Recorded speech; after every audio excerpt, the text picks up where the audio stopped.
यामध्ये आमचे शहरामध्ये एकूण 4 साध्या कपड्यामध्ये पथकं राहणार आहेत आणि ते साध्या कपड्यामध्ये जे खिसे कापू असतील किंवा चोऱ्या करणाऱ्या व्यक्ती असतील यांना प्रिव्हेंट करण्यासाठी आमचे 4 पथकं सदैव 24 तास कार्यरत राहणार आहेत या यात्रा काळामध्ये आणि ते त्यांच्यावर कारवाई करणार.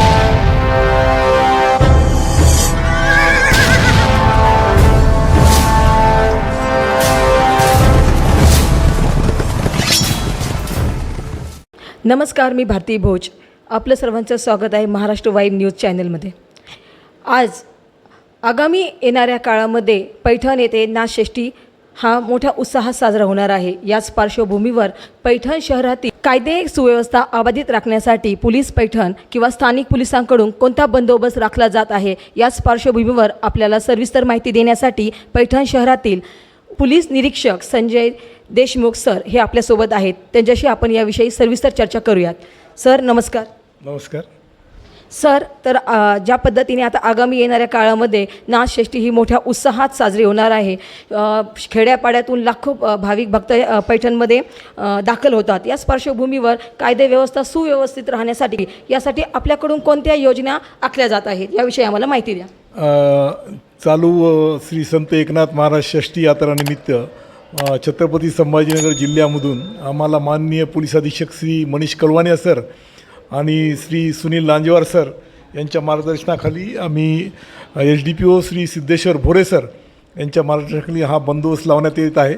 एकूण याच्यामध्ये एक DYSP, एक PI, जवळपास 42 पोलीस अधिकारी, पुरुष महिला अधिकारी आणि जवळपास 417 कर्मचारी, 2 दंगाकाबू पथक, तसेच 300 होमगार्ड्स आणि त्या व्यतिरिक्त आमचे खाजगी जे स्वयंसेवक राहणार आहेत, जे ग्राम सुरक्षा दल आहेत, जे आमचे पोलीस पाटलांच्या मदतीचे आहेत, असे आम्ही 200 जे विद्यार्थी आहेत त्याच्यामध्ये NCCची कॅन्डिडेट आणि खाजगी जे मुलं आहेत विद्यार्थी यांना आम्ही स्वयंसेवकांना आम्ही मदतीला घेतलेले आहेत. त्यांना आम्ही T-शर्ट्स आणि कॅप आणि शिटी देणार आहेत, जेणेकरून वाहतुकीला अडथळा येणार नाहीत आणि वारकऱ्यांना कोणत्याही प्रकारचा त्रास होणार नाही या दृष्टिकोनातून आमची तयारी आहे. आम्ही एकूण 3 ठिकाणी शहरामध्ये पार्किंगची व्यवस्था केलेली आहे. शहरामध्ये येणाऱ्या वाहनधारकांना विनंती आहे की या 3 ठिकाणी पार्किंगच्या ठिकाणी आपण आपली वाहने, मोटरसायकल असेल तर ती हँडल लॉक करावी आणि 4 व्हीलर असेल तर आपण त्यामध्ये कोणती मौल्यवान वस्तू किंवा अशा महागड्या किमती वस्तू न ठेवता किंवा रक्कम न ठेवता त्या ठिकाणी आपण पार्क कराव्यात. गोलनाका परिसरामध्ये आम्ही शेवगाव रोडवर पार्किंग केलेली आहे. दुसरी पार्किंग आमची गार्डनमध्ये आहे, संत ज्ञानेश्वर उद्यानामध्ये पार्किंग आहे. तिसरी आमची पार्किंग तहसील कार्यालयासमोरील समोरच्या भागामध्ये आम्ही 3 ठिकाणी पार्किंग केलेली आहे.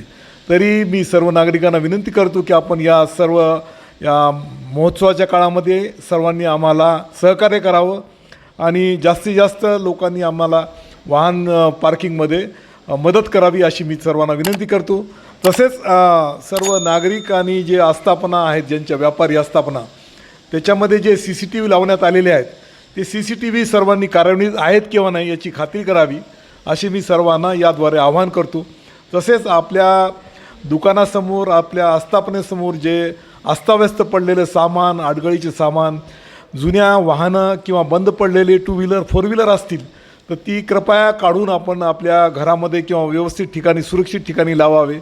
रस्त्यावर पडलेले जे खडी किंवा विटा किंवा दगडं असतील किंवा बांधकाम साहित्य असेल तर ते आपण तात्काळ काढून घ्यावे. नसता आम्हाला महाराष्ट्र पोलीस कायद्यानुसार आपल्यावर कारवाई करण्याची वेळ येईल. तसं आपण कोणतंही हे न करता आपण आम्हाला पोलीस प्रशासनात सहकार्य करावं असं मी याद्वारे आपणा सर्वांना आवाहन करत आहे. तर आपण पैठण शहरामधील लॉज आणि हॉटेलधारकांना काय सुचवू इच्छिता? सर्व शहरातील आणि तालुक्यातील सर्व जे हॉटेल, लॉजेस आणि लॉन्स आहेत किंवा धर्मशाळा आहेत त्या सर्व चालकांना आणि मालकांना मी विनंती करतो की त्यांनी या आगामी यात्रा काळामध्ये आणि निवडणुकीचं वर्ष असल्यामुळे आपण सर्वांनी येणारे जे भाविक आहेत किंवा जे ग्राहक आहेत आपल्याकडे येणारे त्या सर्वांचे आधार कार्ड आपण मोबाईल नंबर अद्ययावत ठेवावे.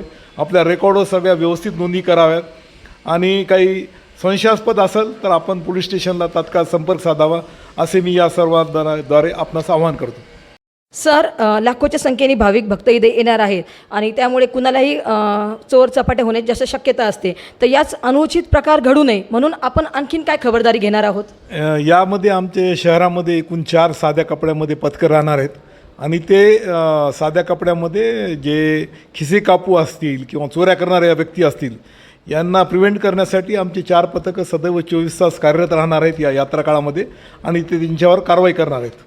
आपण हे येणाऱ्या षष्टीसाठी वाहतूक जड वाहतूक आहे ती देखील आपण काही रूट त्याचे चेंज केले आहेत, त्याबद्दल आपण काय सांगणार? माननीय पोलीस अधीक्षक श्री मनीष कलवानी सरांनी दिनांक 30 मार्चपासून 30 मार्चचे रात्री 1200 वाजेपासून ते 2 एप्रिल चे रात्रीचे 1200 वाजेपर्यंत पैठण शहराकडे येणाऱ्या ज्या पैठण तालुक्याकडे येणारी जी वाहतूक आहे शहराकडे ती जड वाहतुकीस त्या प्रतिबंध करण्यात येऊन ती जड वाहतूक दुसऱ्या मार्गे वळवण्यात आलेली आहे.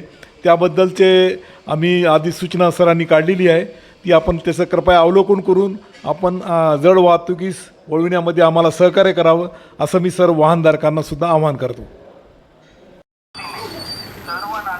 याबद्दल पैठण पोलीस प्रशासनाकडून स्थानिक व्यावसायिक व नागरिक यांनाही पोलीस व्हॅनद्वारे आवाहन करण्यात येत आहे. Maharashtra vibe news Paithan. व्यापारी यांनी दुकानाच्या बाहेर सार्वजनिक रोडवर दुकानातील साहित्य सामान ठेवू नये. सर्व